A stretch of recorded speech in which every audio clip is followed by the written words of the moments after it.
Tok- Tokyo, Japan. Her name is Lauren Shannon, and Lauren Shannon comes from a background of entrepreneurial business development in the content writing, travel, technology, food, beverage, and hospitality industries. She is a partner and general manager of Arigato Japan Travel, a culinary tourism company in Japan. From 2014 to 2016, Lauren was the content and community director for Odigo Japan, a travel planning, itinerary building, and sharing website and iOS application. She previously launched her own creative agency, True Taste Tokyo Stories from Japan. The agency was focused on social media and content marketing for small creative travel and other businesses based in Japan. Lauren is a Pennsylvania native but has lived in Japan for over 20 years. She is an avid traveler, reader, writer, and creator of projects. Her Arigato Japan partners nickname her Arigato Japan Comte, which means chief of many things. Hello, Thank- Shannon, Lauren Shannon, how are you? Good. Thank you for inviting me today. And hello to everyone around the world tuning in and maybe seeing this recording later. So I'm really happy to give you a little update about travel in Japan and our recovery here. And we were really happy to have this opportunity also because, as people have mentioned, we have the Olympics coming in Japan. So I've made a little slide deck, and I'll also stay on a little after this for some Q&A. I won't be able to make it all the way to the end of this session today, I think, because it's already midnight here. So let me go ahead and get started. So the future of travel in Japan looks really rosy in spite of a lot of the challenges. As Arturo mentioned, my name is Lauren Shannon. I've lived in Japan for 23 years. Actually, it'll be 24 years next month is my Japan anniversary. So I'll be celebrating that. And I really love being a bridge between international travelers and local Japanese people. I have a background in hospitality and tourism, and I am now a partner, part owner, and GM of Arigato Travel. A little bit about us. We've had more than 29,000 guests in 5 years. We have 40 food experiences in 5 different cities. We've trained about 500 guides internally and externally across Japan. We've got 1,700 positive reviews on TripAdvisor and Google, and we have about a team of 70 food lovers who are our guides all across Japan. We were the first in Japan to launch online experiences. We're really proud of that. And that's a lot of what we've been doing in the last year. And I think that's also helped open up Japan to a lot of people to learn more before they come. So what I'm going to talk about tonight, just touch on a few things in the short time I have with you. I'll update you on the COVID-19 situation now, a little bit about demand, our vaccine rollout here, update on the Olympics, new products and destinations, and business outlook and infrastructure. So just some quick notes about COVID. We're talking more about recovery, but you can see actually this was the daily confirmed COVID cases per million. And this started all the way, they've been tracking this on a 7-day rolling average since March of last year, all the way to June. This is the most updated one. And you can see that Japan is that blue line down at the bottom. So even though we have had our peaks and valleys here, our numbers have been quite low, and we've never really seen some of the huge spikes that we're seeing around the world. And even more significantly for us is the COVID deaths per million has been extremely low in Japan. Again, we're this blue line down in the bottom. But why have we fared so well in the pandemic? The statistics are low compared to other countries our size and development and other hotspots. So a few factors that have helped and will also help us in the recovery. So we've got a very strong universal healthcare program here as quoted in Forbes. So a lot of people had very low comorbidity issues. So even when people had COVID here or catch it, General health care is really, really high. Um, there was a lot of effective communication very early about closing large events, not being in close spaces, and not being in close contact. And then interestingly, in Japan, it was already a cultural norm to wear a mask when you had a cold or a flu. So really early in the pandemic, pretty much everybody masked up. So that really stopped a lot of the early transmission. And just a little update recently, vaccinations are picking up here. We had a bit of a slow start, but this is an image of a mass vaccination center in Osaka just from a few days ago. They had shuttle buses taking people right from the station to the vaccination center, very organized. It's been running very smoothly, and they've really avoided crowds outside. You can see everybody's like spaced out in the line. And, you know, typical Japan, they even had like lunch trucks selling bento boxes for people waiting for their vaccinations. So it was a very organized rollout. It started a little bit slowly, but picking up fast now. But I was very fascinated to see all of the cultural adaptations that we're making so that travel is safe when it returns. For example, of course, a lot of places all around the world have had, you know, social distancing and things like that. But even these deep cultural traditions have been updated in Japan. So this is an example from Tokyo at a temple where they took the purifying station. You usually purify your hands with a shared ladle before you go into a temple or shrine. And you can see that this temple made a change so that you, at this Shinto shrine, made a change so that the water is coming down in bamboo pipes now. So each person can individually have the water instead of sharing through the ladle. So we've made a lot of adaptations, and we're seeing even more and more safety precautions. A little bit about the business situation here. Japan has a very stable economy, even during the pandemic. We never really had a full shutdown, so we haven't had some of the big stress in other spots. The government supported early on and continued to offer grants and subsidies. And actually, we were surprised to see a lot of new companies moving ahead with their opening plans for Japan offices. So in a lot of sectors, people were planning on coming to Japan, and that is still moving forward. One of the things that's been really exciting is that the pandemic has forced Japan, which is traditionally maybe a bit more conservative, a bit more risk averse, to be more creative and more flexible to get through this pandemic. And we're hoping that some of that creativity and flexibility continues on in all of the business sectors in the future. And all of this is really opening up a lot of great opportunity, I think, for post-pandemic in tourism and across other industries. I'm really excited to say that Japan is going to be a top destination in 2022. We expect some reopening by the end of this year, but it's very high demands, and not just because of the Olympics. The Olympics are going ahead, though it will be virtually, and it's going to really set the stage. But demand is quite high. It's number 5 in global travel search, Japan is. Number 2 in Asia. And I'm going to show you a survey about how high it's placing for people on their bucket list of places they want to return. So if you take a look at this, this was done by the Bank of Japan and the Japan Travel Bureau Foundation. They surveyed different countries. And in Asia, Japan was actually number 1 in the destination people want to go around Asia. So Asian travelers.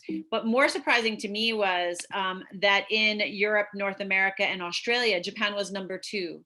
So a lot of people are really counting on coming here when travel resumes. Confidence seems to have grown and not weakened. So about the Olympics, March 20th, we decided for sure we're going ahead. There will not be spectators, international spectators. But the athletes will not be required to have a vaccination, but they will have a 14-day travel plan ahead of their stay. And they have to provide negative COVID-19 testing at arrival with tracking apps. But also there is plans to help vaccinate all of the athletes attending the games who are interested in being vaccinated. They're all coming early for the training period. So that's been opened up to them as well. And for more on that, you can check the Tokyo Olympics Playbook website if you search for that. And I'll also put that in the chat. And you can see the evolving rules and attitudes that they're taking to make this a successful games. So our clients are super ready to come. In fact, I wanted to share this quote with you tonight. One of my clients said, "I'm so excited to come to Japan that I've got one hand on my keyboard and my credit card is ready in my other hand." So this is a really good sign that people are ready to book. And I think this is probably true for all of our speakers tonight that are going to talk to you. I think people are ready to come. And what we need to just concentrate on is having great activities and tourism infrastructure for them to enjoy when they can arrive back in our destinations. Throughout the pandemic, it's been very stable, calm, and safe in Japan. We are known as one of the safest places to travel in the world.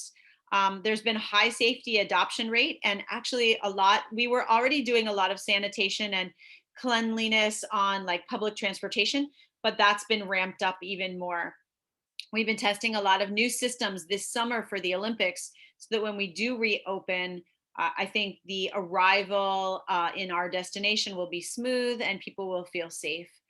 So optimism is really high in the sector here. Now, we have had a little bit of downsides, especially for us. We're in the food tourism sector. So Arigato Japan specializes in culinary tourism.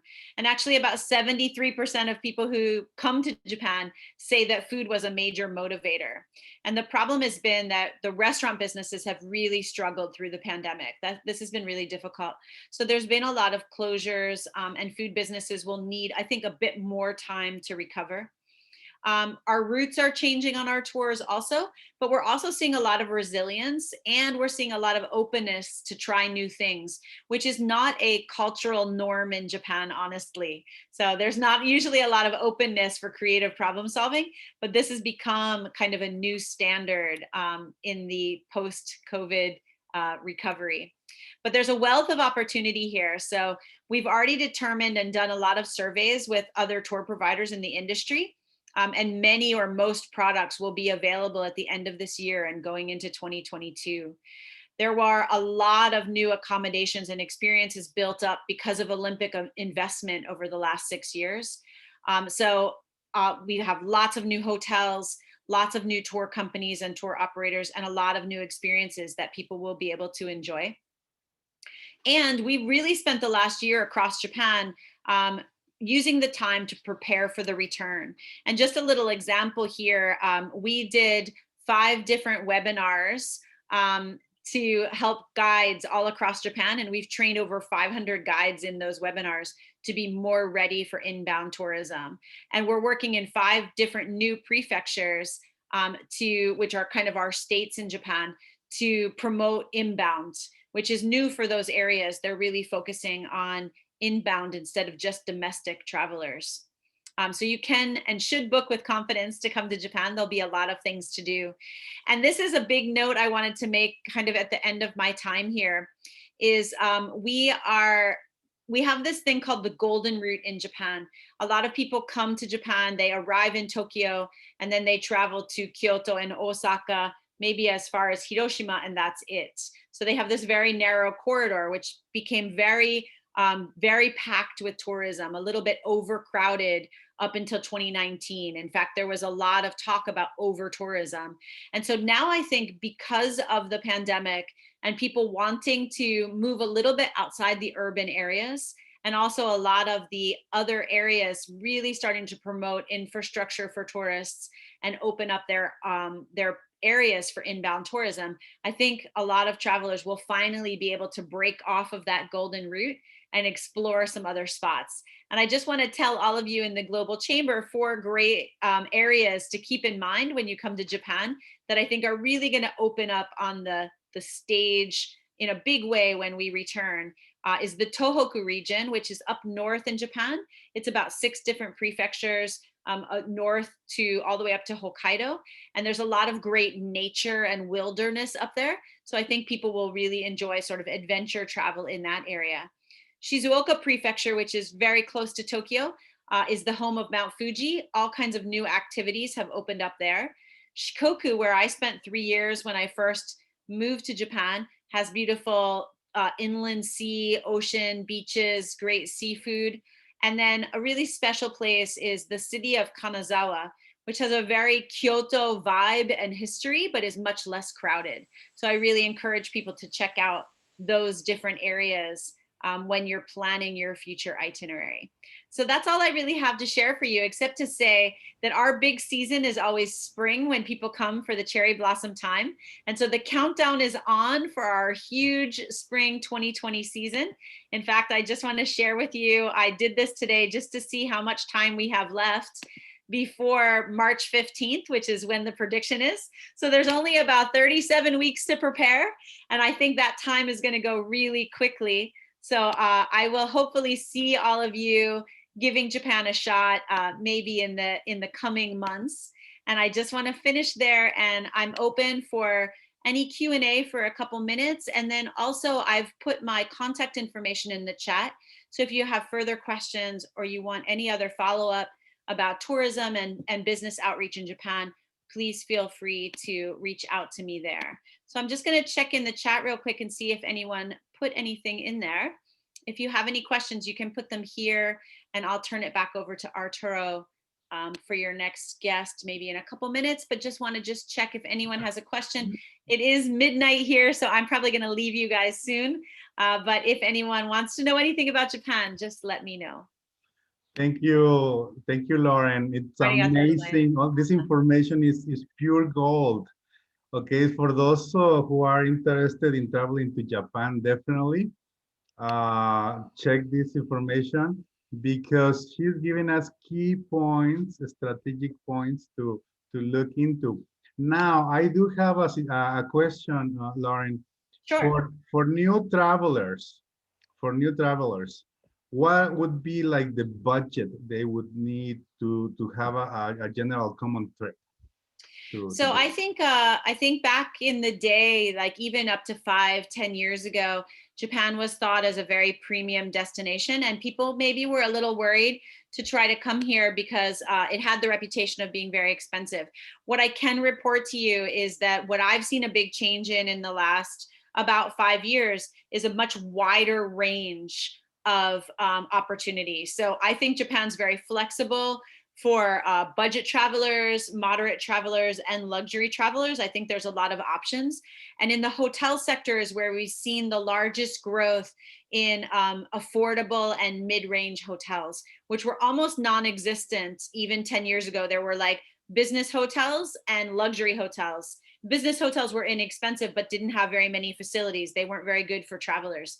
And then luxury, but now there's a huge middle sector. So I think a good budget, it's a little difficult to travel in Japan for maybe less than 50 USD a day, but I think that that's a big difference than 10 years ago. So I think around 5,000 yen, you could get around Japan, public transportation, do lots of fun things. There's a lot of great free activities.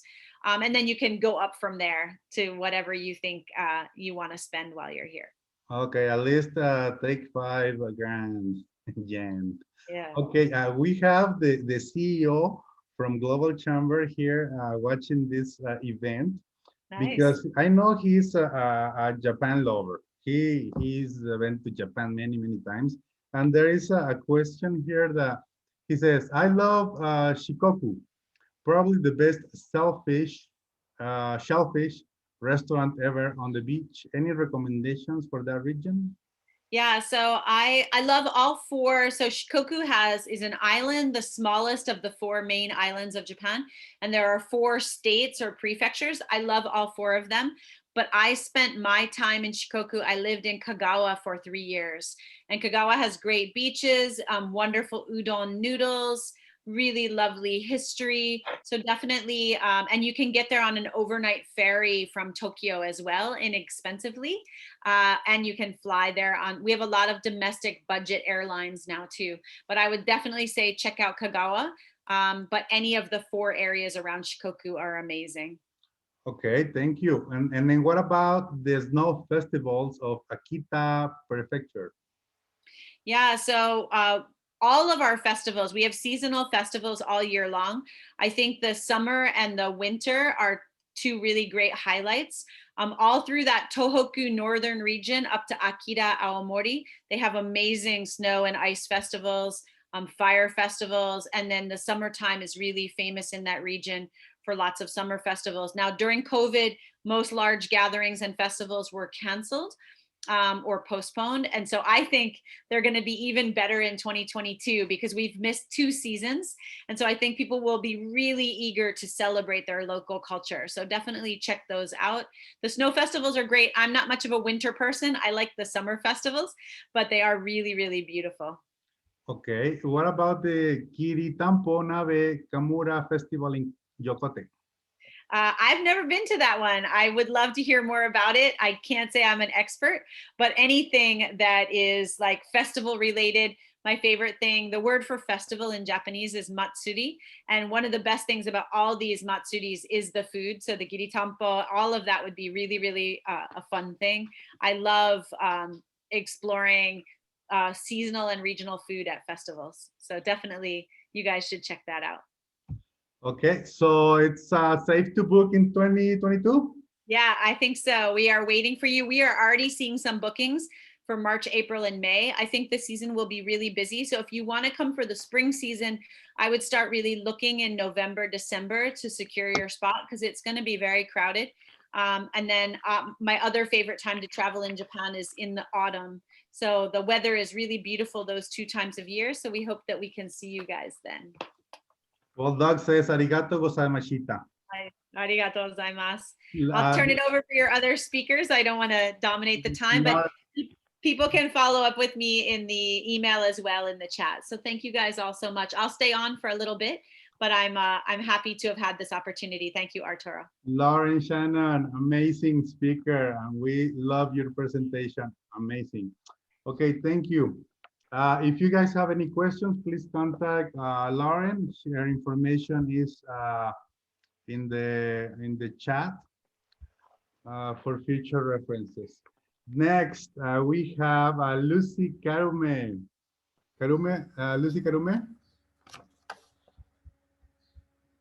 Can you hear us? Hello, everyone. Yes, can you hear me?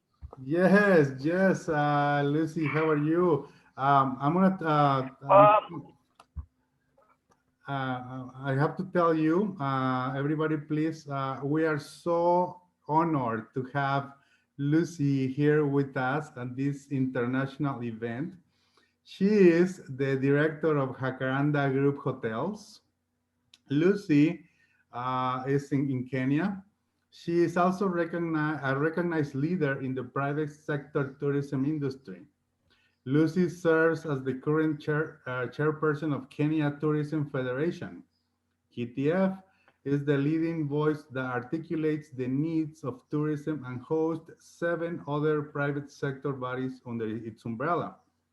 Lucy is also a director at Kenya Private Sector Alliance, KEPSA, an alliance in pursuit of enabling business environment, engaging the government at the President and Prime Minister's office. Also represents KEPSA at various international platforms as keynote speaker in various fields.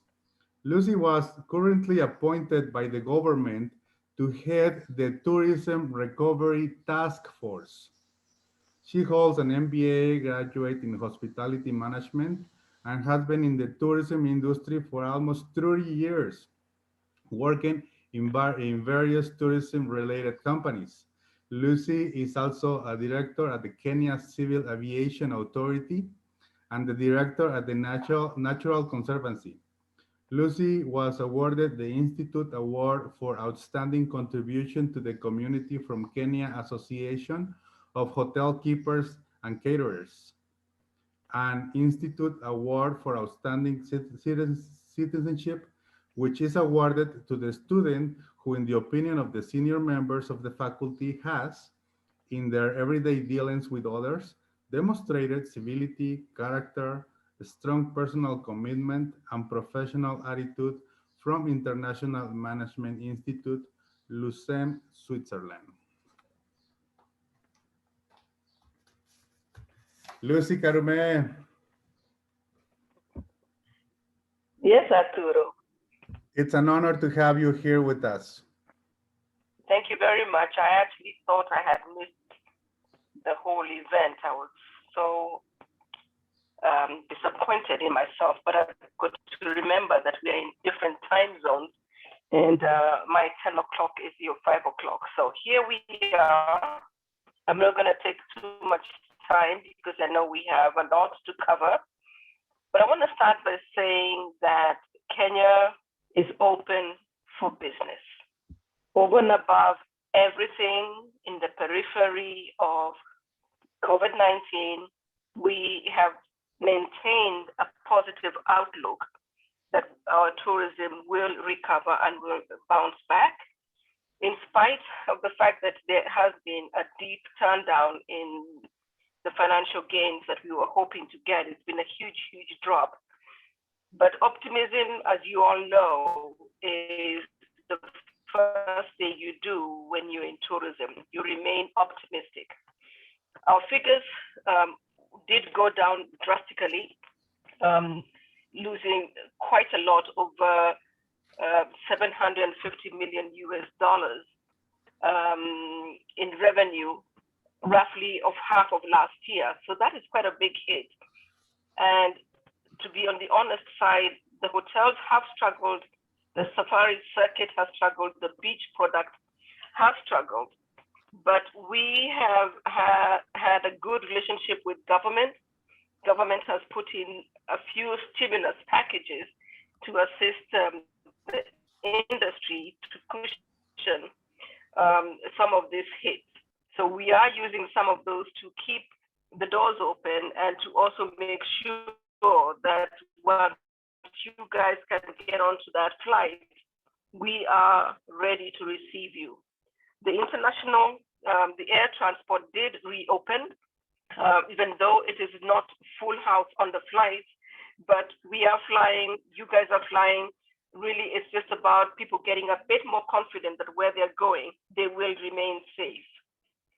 We have obviously taken all the protocols that each and every other hotel around the world has taken to make sure that we are able to maintain hygienic environments for our visitors. It was interesting listening, and I love Japan. I really love Japan. I spent 3 months out there, and to hear you inviting us that you are already having bookings from early next year, I am so envious for you, but I wish you well. For us, the domestic and regional market has been our saving grace. At least we've managed to have the domestic come in during the holiday period to come in and actually enjoy their own products. What does that mean? It means that the rates go down slightly because then you need to cater for the domestic market. Notwithstanding that, we do see that if we can focus a bit more, especially in the region, we should expect the region to carry us through to when we start seeing a full international flight, which I don't see happening until maybe at about 2024. And the reason for that is not because of the COVID so much, but because next year is an election year for us. And we love to have election years, you guys. You know that, don't you? So election in Kenya is vibrant, and I want to use that word because I don't want to use a different word. So next year we'll be busy looking for new leaders. So we do see that towards the end of next year is when we could start seeing a recovery coming in. Are we getting bookings? Are we getting inquiries? Yes. The market out there wants to go on holiday. The market out there is asking us, are you ready for us? Are you open for business? And yes, we are open business, and we can see forward bookings coming in. Arturo, I don't know how much time I've got. This industry can talk forever. Go ahead. I'll let you know before we're getting close. So go ahead. Okay.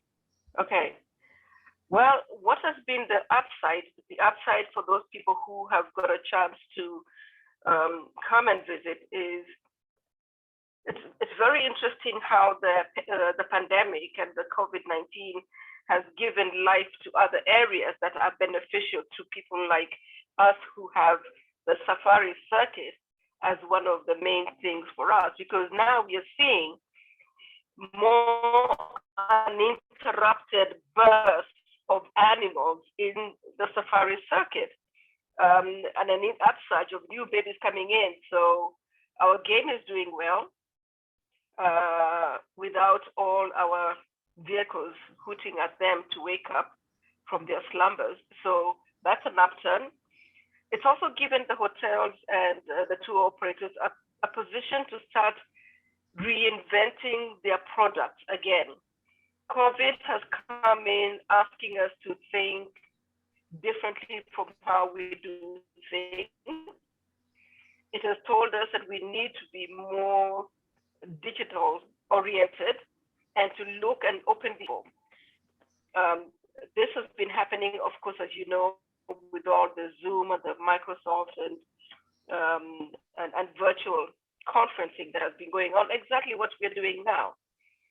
But virtual and digital it is an added value. It does not replace what going on holiday physically does, because you want to interact, you want to be community-based also. But at the same time, it's also told us that we cannot be doing the same business that we were doing before. We need to start diversification of our products. We need to look at the adventure market. We need to look at community-based markets. And above all, we need to look at green safari.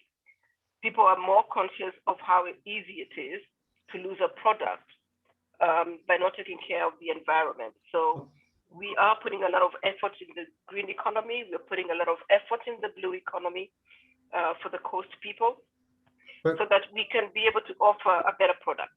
But in a nutshell, Lucy, can you tell us, is it safe to book? Is it safe to think about traveling to Kenya? It is absolutely safe to think about traveling to Kenya.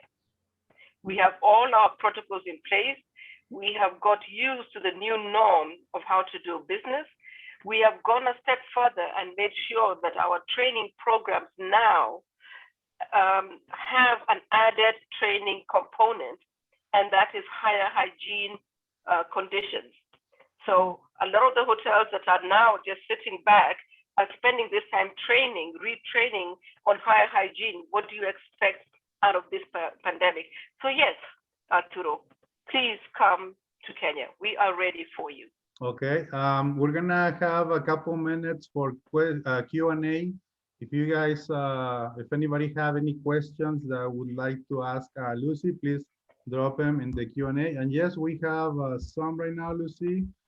Of course, you have to think, everybody, we're gonna have also at the end of the session, an overall Q&A session for everybody. But right now we can answer this one from Doug Brunke that wants to know, where does Kenya rank as a destination in Africa? And can you suggest one more place to stop in Africa besides Kenya?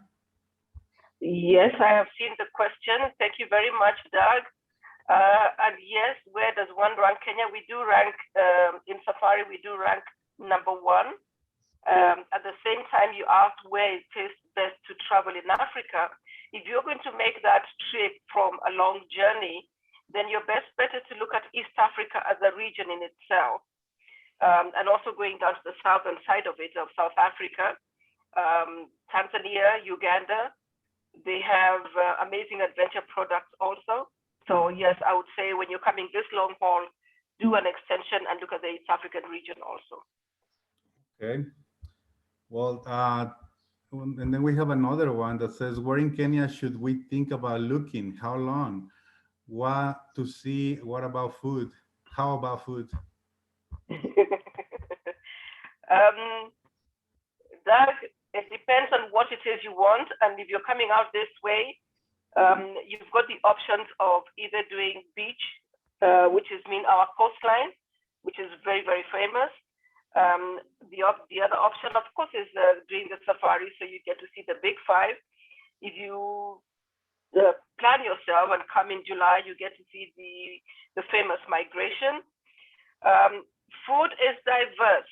We are a continental country. We have food from all over the world.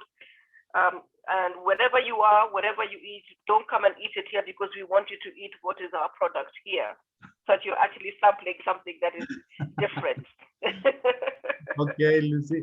What about money? How much money should we? What's our budget for a normal trip, regular trip? That's a difficult question to answer, Arturo, because I would need to know the number of days you're coming out here. That's a difficult one to answer. I could come back to you on that one on a different email. Okay, no problem. Thank you. And please drop your information, your contact information on the chat, so that people who have interest in traveling to Kenya can contact you. Yes, definitely. And we thank you. I know it's late where you are right now. I mean, I appreciate you staying up late. And please receive the best wishes for you right now in Africa. I hope everything goes well. Thank you very much, Arturo, and thank you everybody who's in the event. I can't wait to hear from the rest of you. Please invite me to your country. I want to come and see what you're doing. No problem. Stay tuned for if you can for the end of the event. Yes. Have a short session for everybody. Yes. Okay. Yes. Thank you, everybody. Now we're gonna jump to the next speaker. We started in Japan. So we went to Kenya and Africa, and now we're going to India. And in India, we have Mona Contractor. Mona is the founder of Merge Experiences. She's a travel professional with work experience over 2 decades, with a specialization in bound travel for upscale travelers, primarily from North and South America and Australia.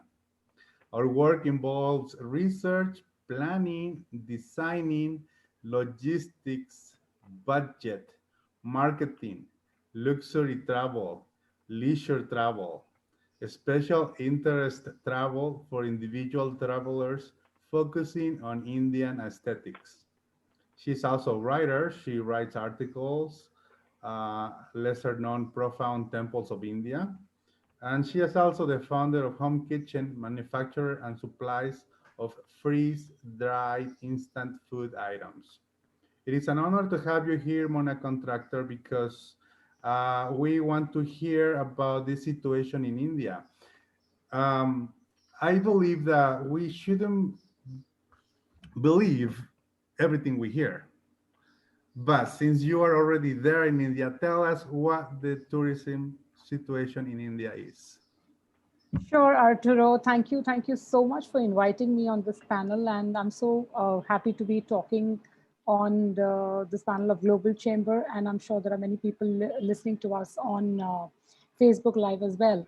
So, of course, I will update everybody on the COVID situation in India. But before that, let me introduce my country to you. And I'm sure you've heard a lot about negative publicity about India, but here I'm going to talk about the positives, which are many.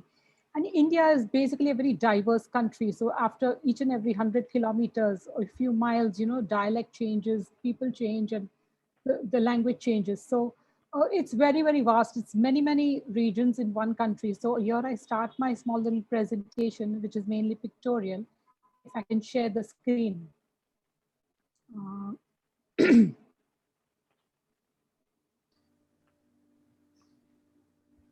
You should be able to share your screen, Mona. Yeah, just a minute. Sorry, I'm a bit slow with all this.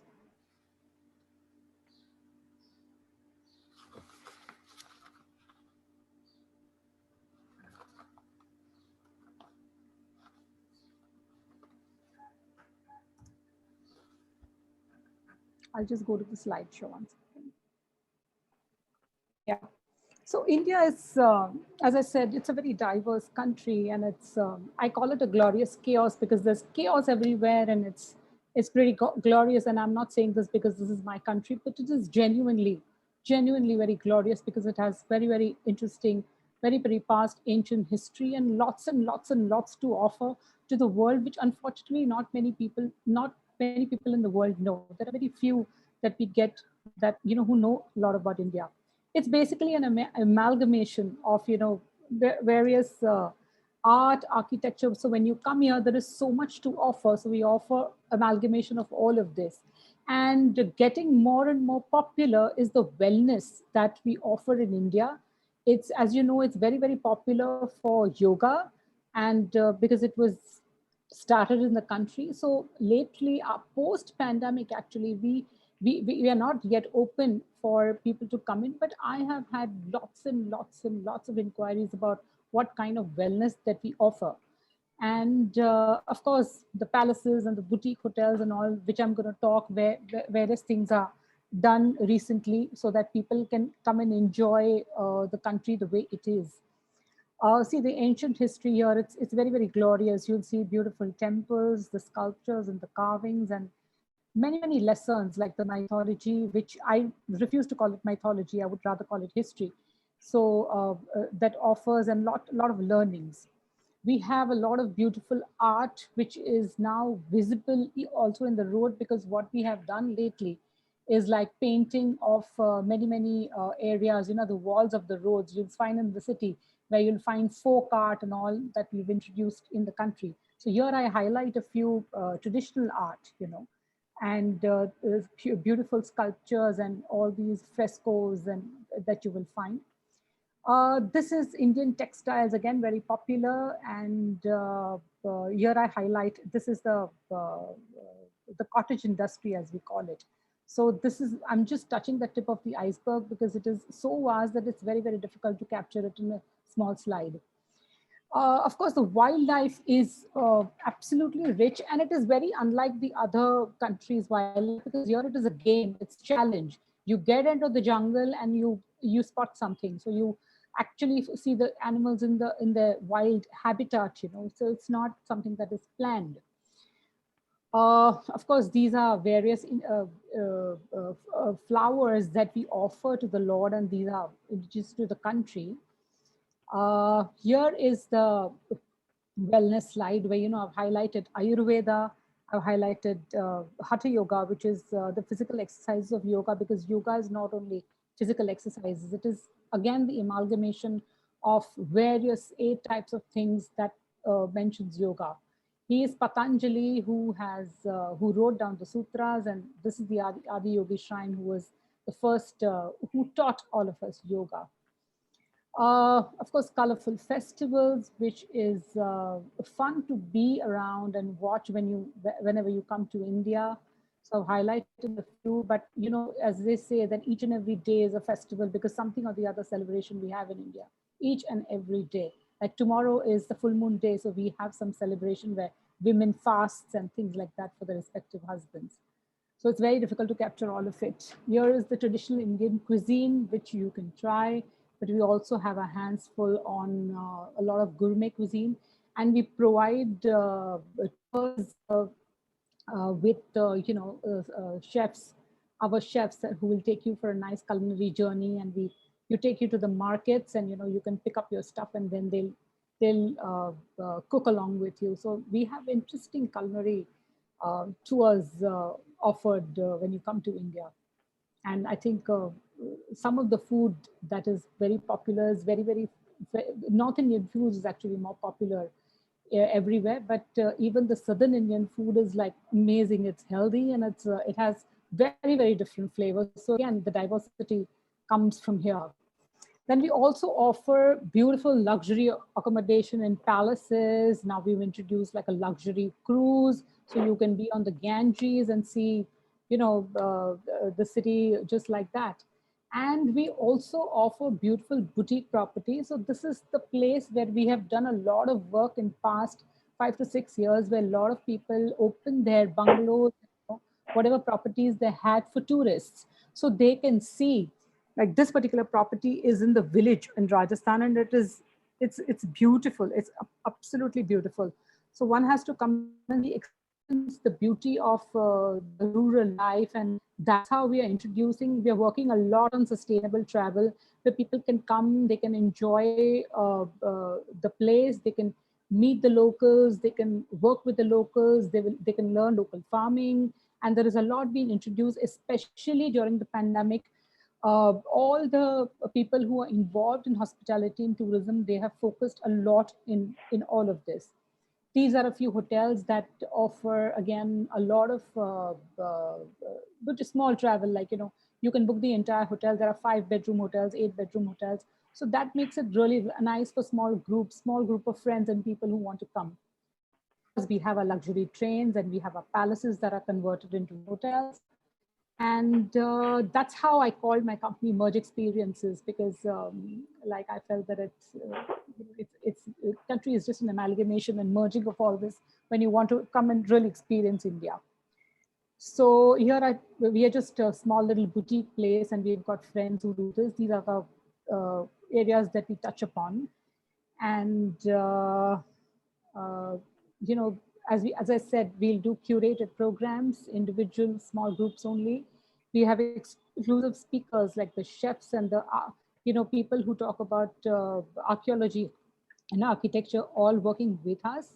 And one can be rest assured as to what to know about the country, as well as as the way it is.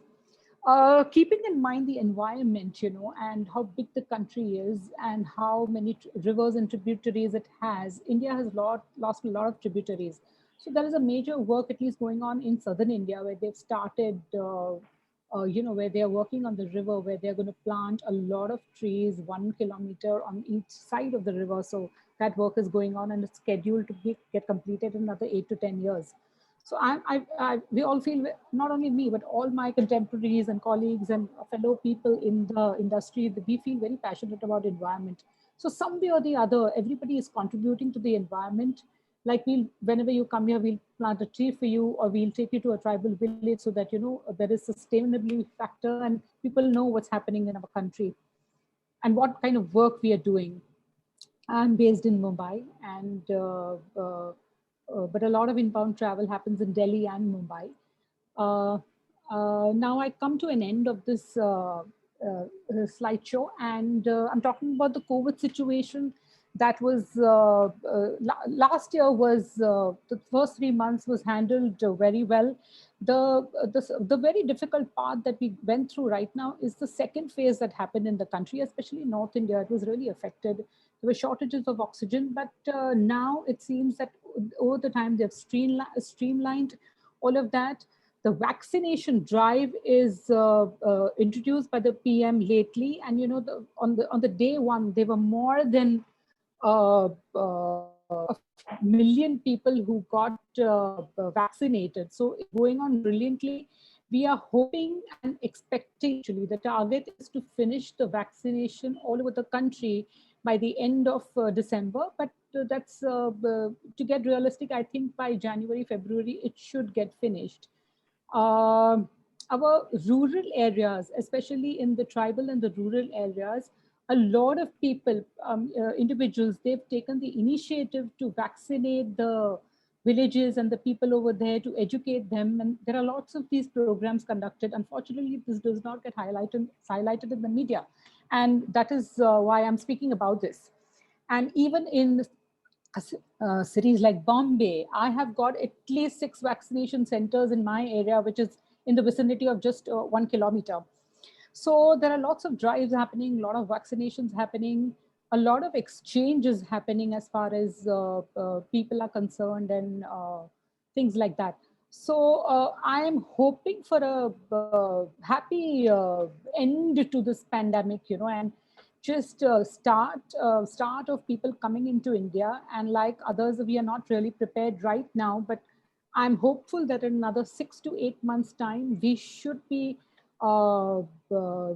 able to open up travel into India.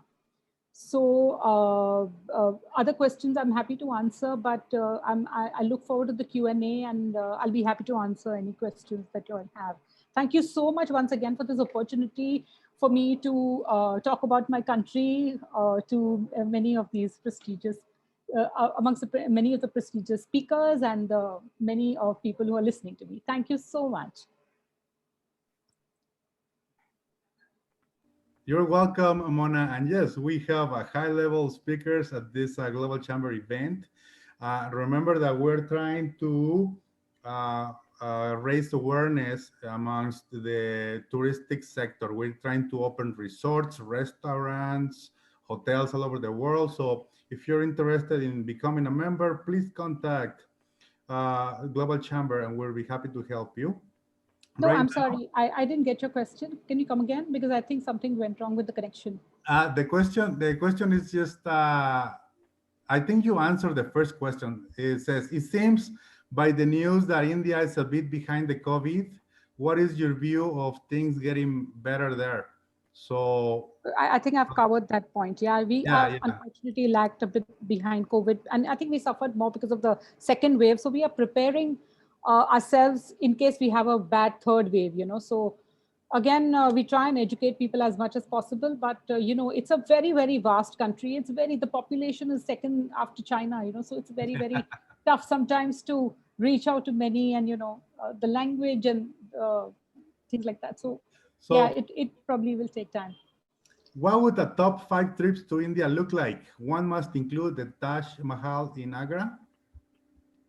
Okay, so Taj Mahal in Agra is synonymous with India. Not that I'm against Taj Mahal. I love it and I think I just go there all the time because it's part of my job.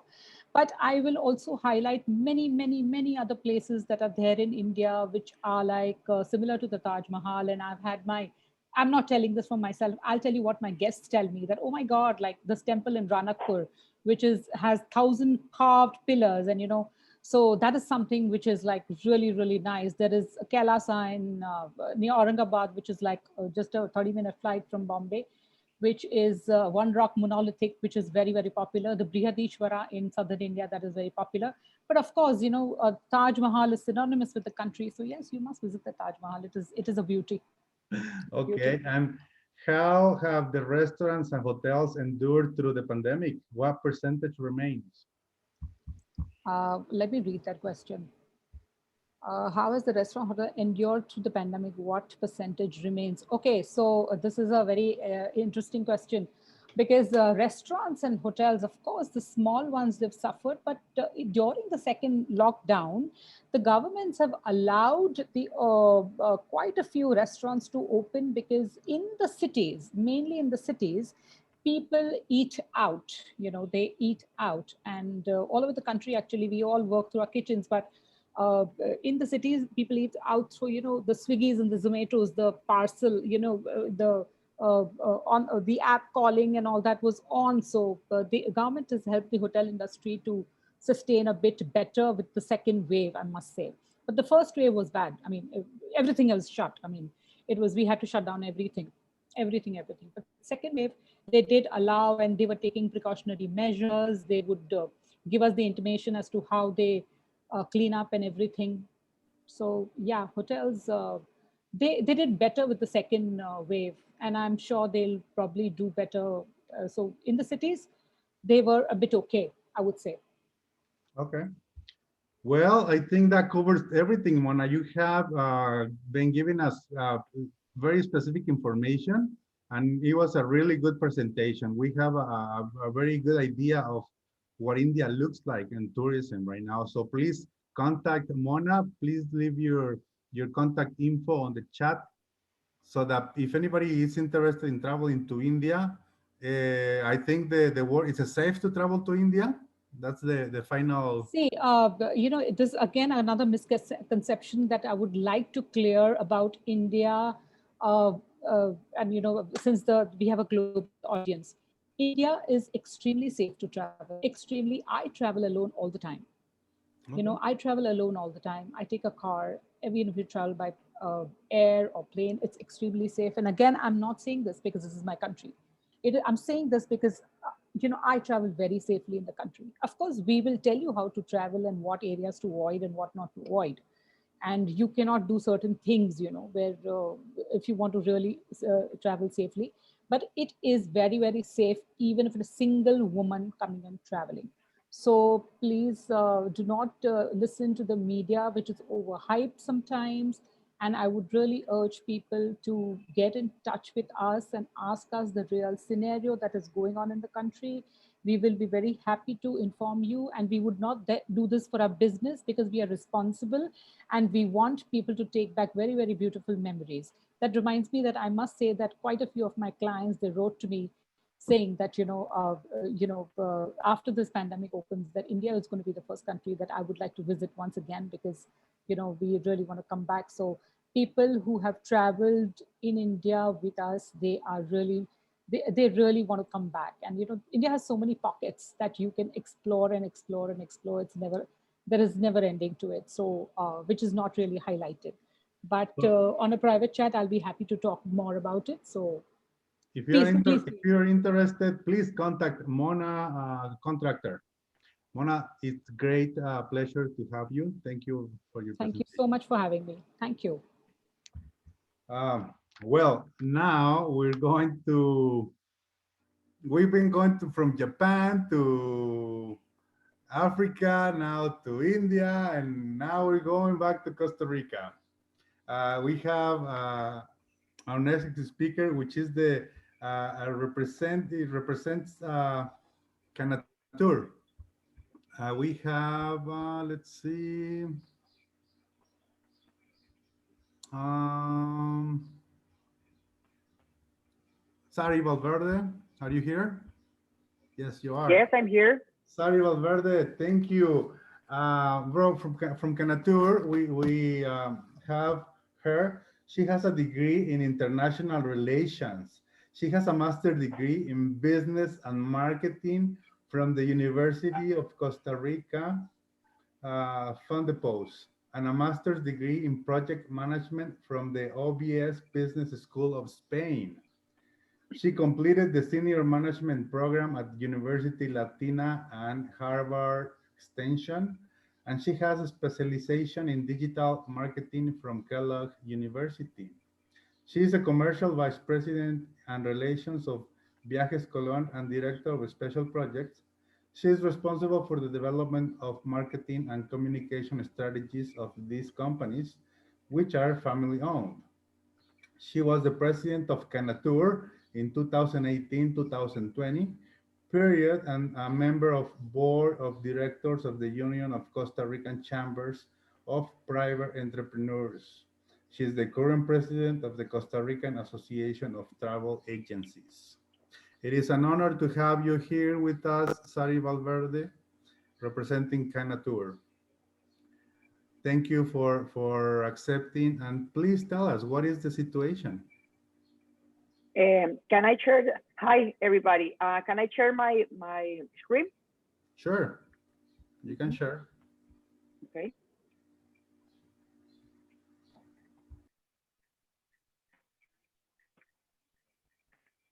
Okay. We have a little confused because we understand that your request was explain about Canatur in Costa Rica. I'm going to explain first Canatur, and then I'm going to explain the situation in our country about the pandemic, okay? Okay, Canatur is the name for the chamber, the National Chamber of Tourism of Costa Rica is the leading nonprofit organization that represents the country's private tourist sector. It was founded in 1974 with the aim of representing and defending the interests of its affiliates and the industry's ensuring participation before different national and international organizations, linking all business and associate actors of the tourism industry with the interest of have a single voice. It is total representation. Our mission: we are the private organization at the top of tourism in Costa Rica. We support the union of public and private efforts to defend and strike the sustainable development of the sector and the well-being of the country.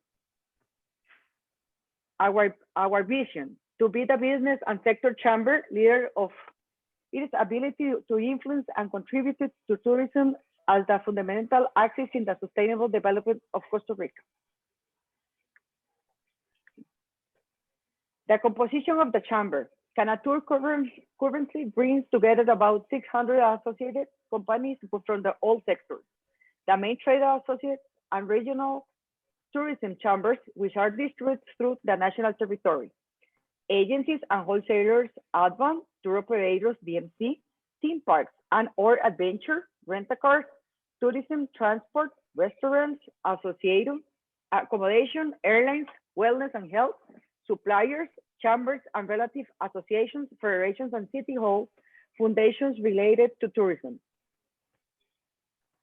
The composition of the board of directors in these days, an organization of a hotel sector, an organization of the restaurant sector, an organization of the rent-a-car sector, an airline organization, an organization of tour operators, an organization of travel agencies, two regional chambers, an organization representing the related associates to activities and two activities affiliates. Canatur has participation in commissions like a marketing commissions like a ICT, Canatur and CCH, Ecological Blue Flag Program Commission, National Commission for Tourism and Hotel Education, Tourism Regulatory Commission, Technical Commission for the Verification of CST, Liaison Commission with INA, National Tourism Safety Commission, Adventure Tourism Commission, National Tourism Guidance Commission, Inteco Central, Gender Party Initiative, Technical Forum UCAEP, a Conduct Program Code. Canatur's International Representation, Federation of Central America Chamber of Tourism, FEDECATUR, Tourism Promotion Agency of Central America, CATA, Central America Tourism Council, CCT, Central America Tourism Marketing Commission, COMECATUR. Benefit for all the associated or related with Canatur. Representative and defense of the sector, coordination, management, and support in meetings with public and private sector organizations, support and prestige, promotion, social network, fairs, web, digital newsletter, training, participation in fairs, congress, and business conference, legal choirs, use of meeting space. A strategy alliance like a Juplon, Mafre, Cosmic, dissemination in the media. The activities that we, one of the most biggest events that Canatur organizes each 2 years is the National Congress of Tourism. The last one was in 2018, because the last year for the pandemic, we don't have. The other bigger activity is the Bingo Tour. It's a beneficent activity. The people play and win travels and hotels all included, and it's very popular. The travel market in Guatemala, every 2 years. This is let's go to tourism in Costa Rica. This is for Costa Rican people to travel around Costa Rica. Expo Tour, this is the biggest sustainable travel market in Costa Rica that organized ICT. And now we are going to talk about the travel trends. Costa Rica travelers, the 30% of all Costa Rican travelers a year choose Mexico as a destination for its culture enrichment, gastronomy, shopping, and the economic cost of living. The preferred destination is Mexico DF in packages like a 5 or 7 day nights that included the tour of the pyramids, Xochimilco, Zoo, the Virgin of Guadalupe, and free time. The prices must not exceed the $1,200 per person. The second destination is Cancun, which are packages for 4 or 5 nights that included the hotel, all included, tour to Isla Mujeres, swimming with the dolphins, and free time. Prices should not be more than $1,000 per person. And the Mexican travelers choose Costa Rica as a tourist destination because of its natural beauties, not because of our beaches, because Mexico has better than us. And it has been growing year after year, receiving approximately the 10% of the total income by year, around 300,000 visitors per year. Normally they choose 5 or 7 nights packages that included our volcanoes and national parks, such as the Fortuna by the Arenal Volcano or Rincón de la Vieja in Guanacaste. These packages are mixed and few days in San Jose, where they take other 1 day tours of day and 2 nights in the Fortuna of Guanacaste. Costa Rica right now it's opening for all the tourism around the world. We only ask for insurance because for the pandemic, if the people has it has COVID in Costa Rica, you have to stay in a hospital, a private hospital, because our public hospitals are very busy right now. Costa Rica is really beautiful. You have spent many days over there, but I don't know what else do you want to know? What can you tell us about the attractions, the places to visit in Costa Rica? Bueno, it's the most popular places is Arenal Volcano, because we have a hot springs, and we have a very big park over there, and you can walk around there, and you can see many wildlife. And the other attraction that we are very popular is the National Park Manuel Antonio, because we have a very beautiful beaches over there with the white sand and the crystal water, and you can interaction with the monkeys and with the raccoons and with the birds, and you have to walk around there. It's really, really, really nice. But we have many things over there. So in Costa Rica, we have many things to do. But I'm sorry, but I don't prepare for that, because this is that instruction that we received before this presentation. Yes, no problem. Thank you. So this is a great organization anyway. Canatur definitely it's here to help other businesses, other local businesses. And this is something that helps the economy also as well. So have you guys are getting ready to start normal activities? Sorry? Are you ready to start normal activities in Canatur? No, we start already. Okay, in Costa Rica, some of the regulation, we have like a restriction, for use the cars some of the days, because it's try to get less contagious. But Costa Rica is ready from the end of the last year. We are ready. Okay. Everything is open, but the travel is very slow right now to Costa Rica. We only have the 30% if we compare to 2019. That year, if we compare, we only have like a 3% of them.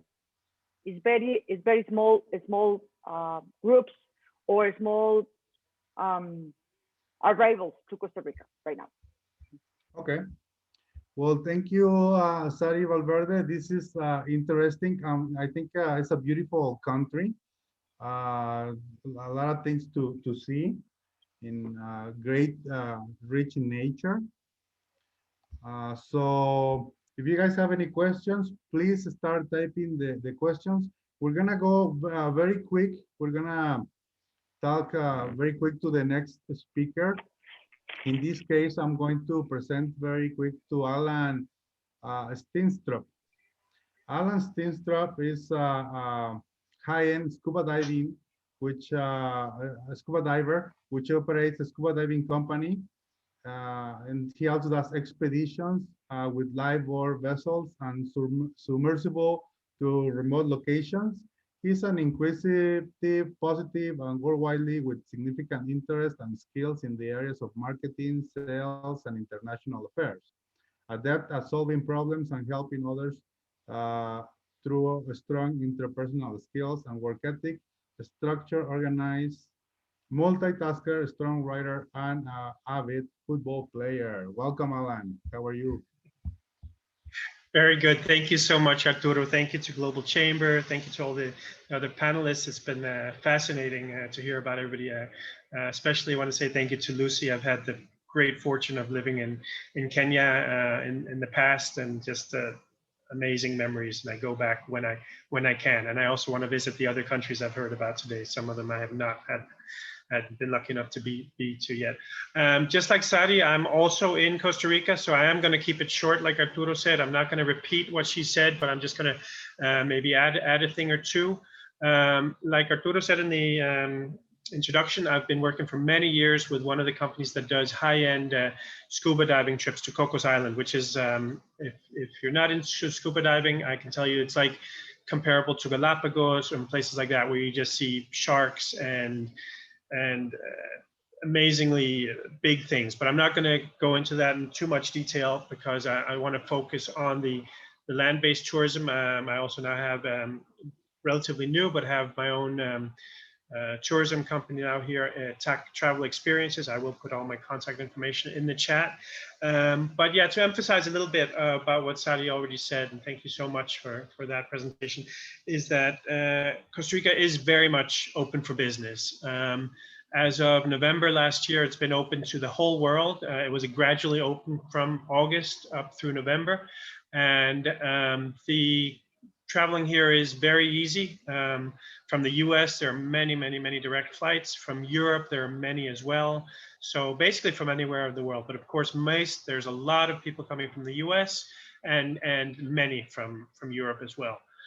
The only protocols at this time, as Sarah mentioned, there's one, you have to fill out a form online, which is very straightforward. And then you have to have that insurance, which is of course, it gives that way, every traveler to Costa Rica feels safe and secure, and of course, Costa Rica feels safe and secure in that way as well. And there are many different insurances there at different prices, so that's quite straightforward as well. In fact, we can always give advice on that as well.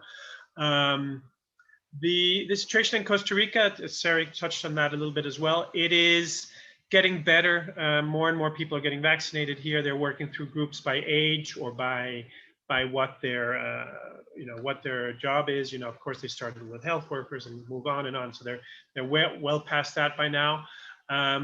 There is of course, we're definitely not out of the woods yet, just like most places in the world, but it is improving, and it's just a matter of, Costa Rican in general are being very, very careful with it, all the businesses, people in general.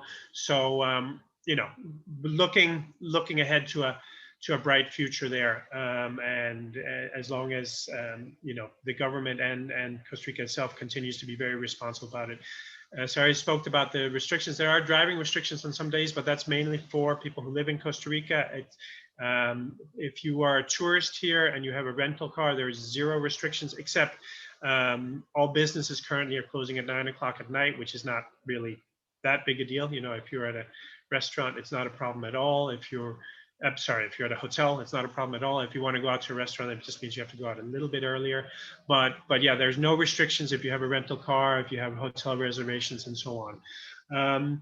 Like I said, more and more people are starting to come here. Now, of course, numbers are down from the past. That it goes for, without saying that's everywhere, but it is starting to increase. As I travel around, which I do on a regular basis, at the hotels and different places, I'm just starting to see an increase, especially again from the US, as you have, so many people there who've been vaccinated and are just bursting to travel and have even, money saved up that they didn't spend last year. And also Europe, those are the places with the highest vaccination percentages now. So a lot of them are coming here now. And yeah, things are very, very safe here in general, both on the, again, on the COVID front, where people are going to go, and but also just in general, the country is a very safe country that just, and again, Sarah touched on this, but there's so much to do here. Beaches, volcanoes, very small country, so easy to get around, but good infrastructure and everything to do, from beaches to volcanoes to adventure, to relaxing, to rainforests, to cloud forests, et cetera, et cetera, et cetera. If you haven't been yet, please come, because we really, we do have it all here in our tiny little country, relatively tiny. And yeah, that's it. I would love to see you here. I'd love to answer any questions you have. And again, thank you so much for having me here today. Thank you, Alan. Thank you, Sari. Costa Rica. Every time I hear Costa Rica, I think of Jurassic Park. and it's Oh, oh. That's a very very typical. Even if the first Jurassic Park movie, they show San Jose, Costa Rica on the beach, which is not really the situation. And also it talks about the island, of course, Jurassic Park, which is based loosely on Cocos Island, which is where I do these scuba diving trips. Again, not reality, but we do get many tourists who say, "Oh, we want to go see the dinosaurs." Of course, they're joking, but we do play on that and say, "Yes, come, we're here. We have everything here." Well, we have iguanas and everything that looks like dinosaurs. So yes, that's very typical. Okay, right now we're coming towards the end of the presentations. I am very happy and I am honored and I feel really good about having such a high level speakers at this event. Sari is a great speaker, Lucy, Mona, Alan, thank you.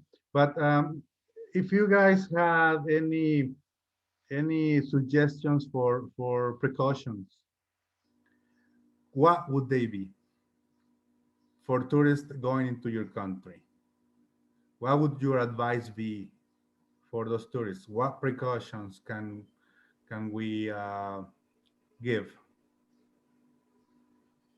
If you guys want to think about that for a minute, because we talk about the good things, we talk about the bad things, but I mean, if I'm planning on going to Kenya, to India, what should I be thinking as a precaution? Mona.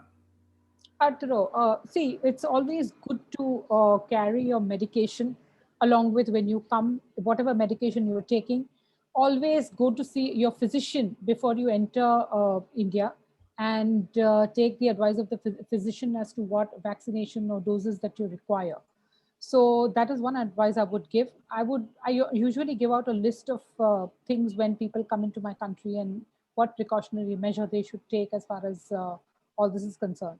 Now, pandemic has brought us all new restrictions, So we are just waiting for the government to announce as to when are they going to open visas for of the countries of the world. And then we will go according to what is advised to us as far as the COVID-19 is concerned. So we are still waiting for them to announce us as to what. But otherwise, when you come to India, it's a must if you carry insurance and you carry your medication and a list of few things that is required when you travel India, because India is basically a warm country, so you need to carry a lot of it and get vaccinated, get your medication and things like that. So that's it from me. Okay, thank you, Mona. We have here with us Patricia Taborda.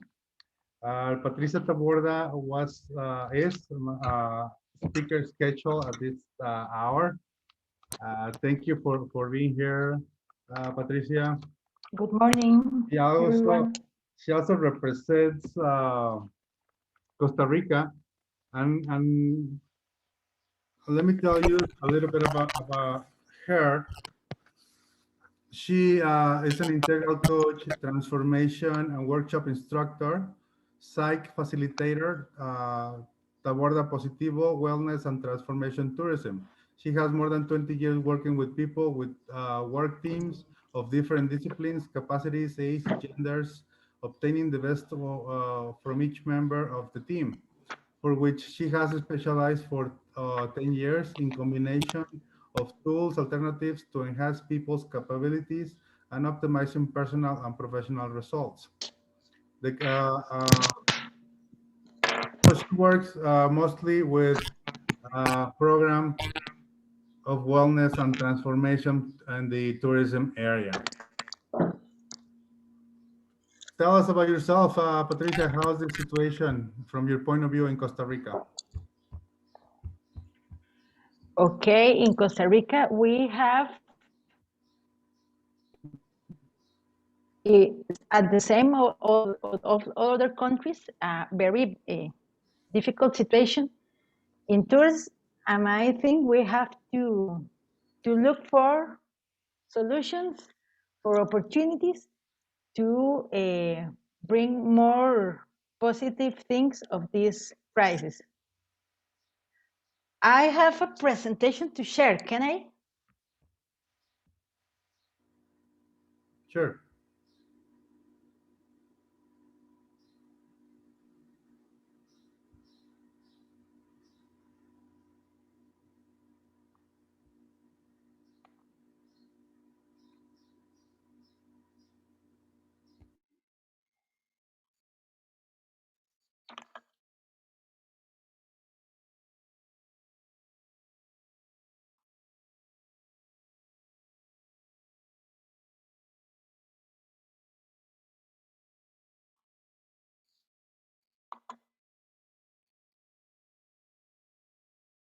Do you see all the Yeah, only we're the fine. presentation?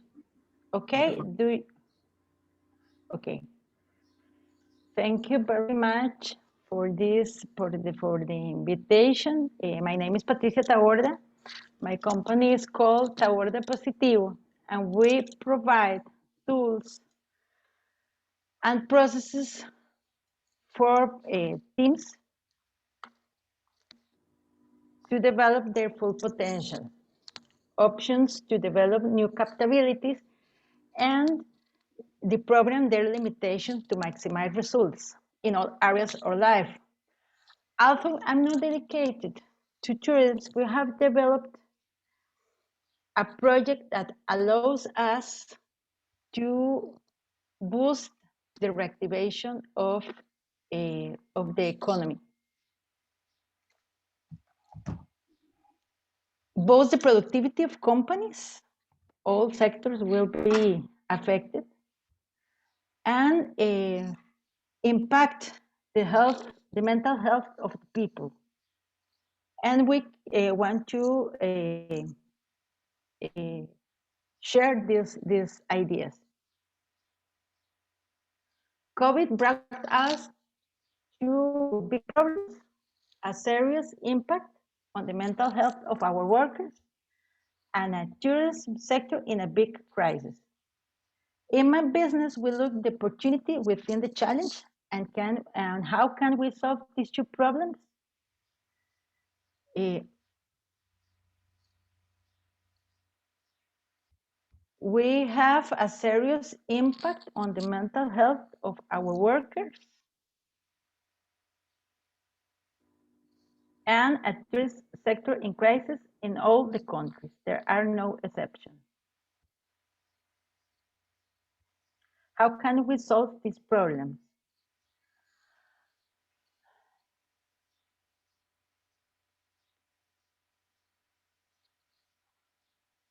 Both in Costa Rica as in the rest of the countries, the tourism sector has been one of the most affected by the pandemic, so it's necessary to use creativity to develop opportunities to reactive tourism in the countries and at the same time impact economy in general by influencing the results of companies in their sectors, generation better mental health in people.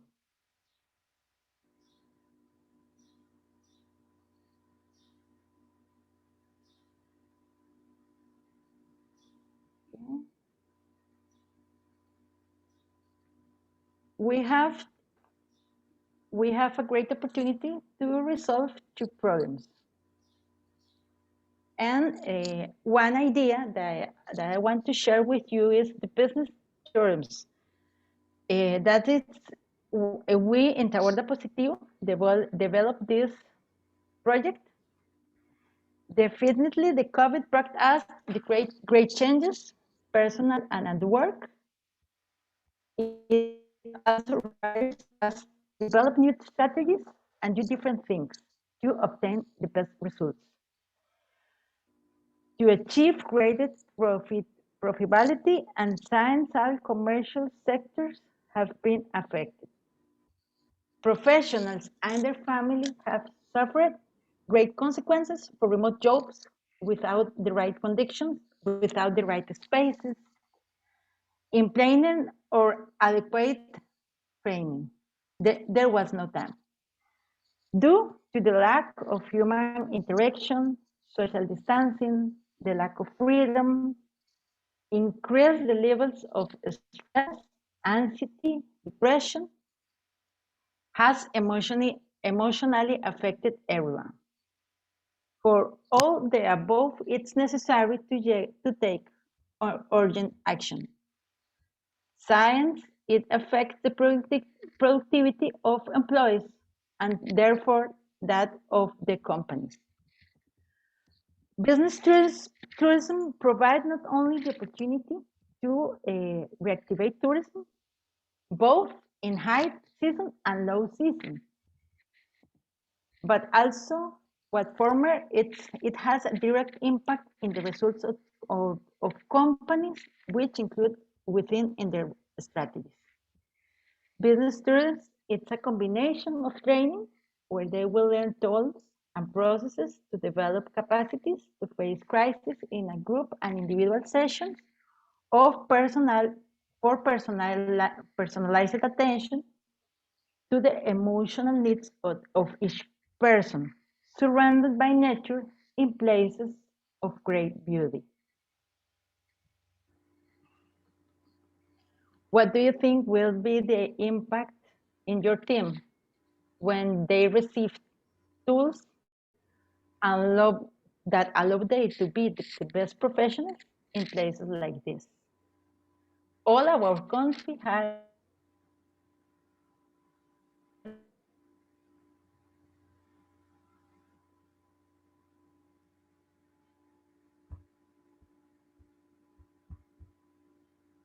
Okay, I think we we have. remember happy employees are more productive. The company, excuse me, Your internet connection is cutting out. okay, let me see if I can do something. Um, Okay. if you It's better now? yes, let's try to go forward in like 3 minutes. Maybe if you can wrap it up in 3 minutes, Patri. Okay.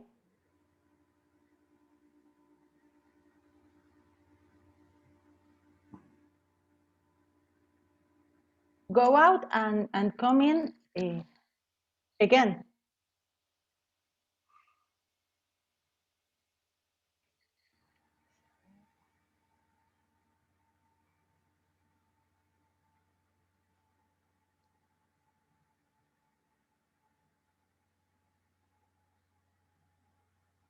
Okay, I think she's trying to log out and log in again. So if anybody have any last questions, please drop them in. We're getting close to the end of the event. It was great having you. Thank you all. I think we lost her. We lost our Patricia Taborda. Thank you, Alan. Thank you, Mona. Lucy, thank you. We're gonna stop right here, and we're gonna see you at the next event. Please register for next Wednesday, 12 p.m. Central Standard Time. We'll have different speakers in Spanish. Please log in, and I'll see you there. Thank you, everybody, for attending. Thank you, Arturo. Thank you Thank so much you. for the Thank you, opportunity. everybody. Thank Bye-bye.